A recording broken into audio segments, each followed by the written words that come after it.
We're here at the Liberty Estate and we're standing in the pool, and we started having some small cave-in areas.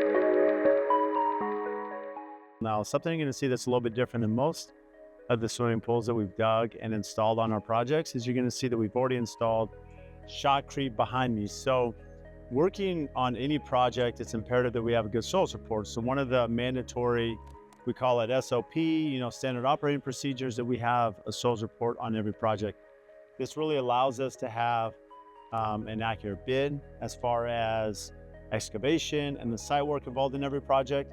It also allows a better representation of the site conditions so that our engineers can plan accordingly as they're designing the house, the pool, and everything with it. Now, being in the East Valley here, we're dealing with expansive soil that, we kind of have a term that we call a moon sand. So when it gets wet, it gets really muddy and sloppy on the top layer, especially as you're disturbing it.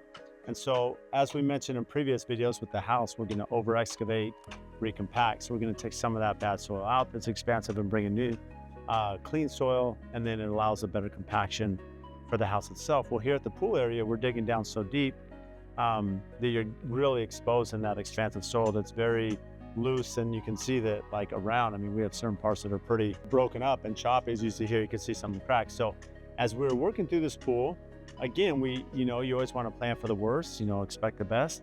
And as we had dug this pool, we had all the rebar in, plumbing was in, electrical's in.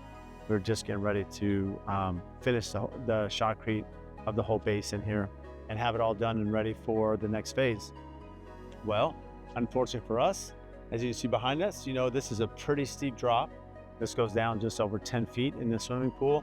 And so because we have this big platform up here, which is going to be great because it's going to add this raised deck. So you have these chairs up top, kids can jump off, you can have some water features off of this.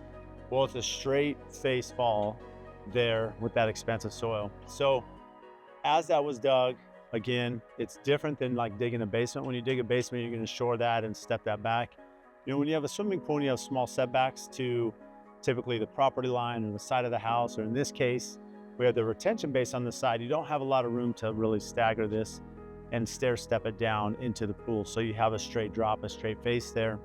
And we started having some small cave-in areas. So we put some sandbags, and again, no one was hurt. We have the rebar up and stuff, which creates a shell there. And so we did have a small cave-in that kind of bumped out that rebar.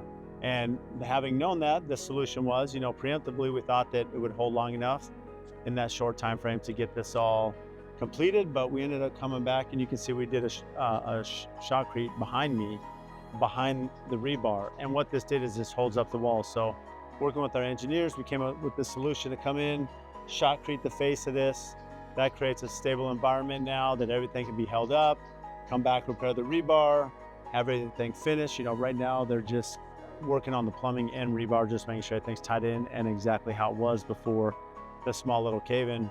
But again, it's something to think about that in the future, for us, especially as we're working on these deep pools with the straight face, that we can plan to make sure that we have shotcrete or some sort of barrier there that's going to keep the hillside up, or in this case, the pool wall, so then that way we don't have any potential cave-in, especially when someone's working down in here during construction. Fortunately, no one was here.